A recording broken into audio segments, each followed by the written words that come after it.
This family favourite, chili con carne tray bake, is a delicious one-pan dish.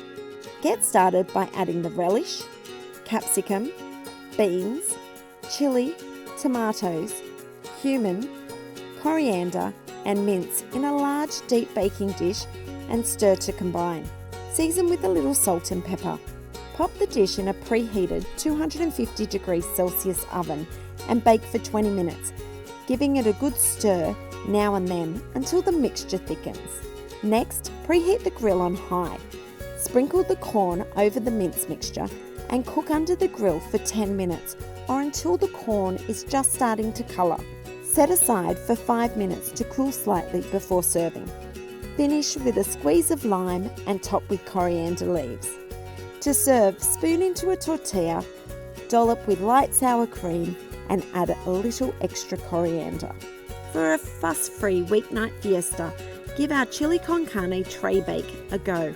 It's sure to be a hit at the dinner table.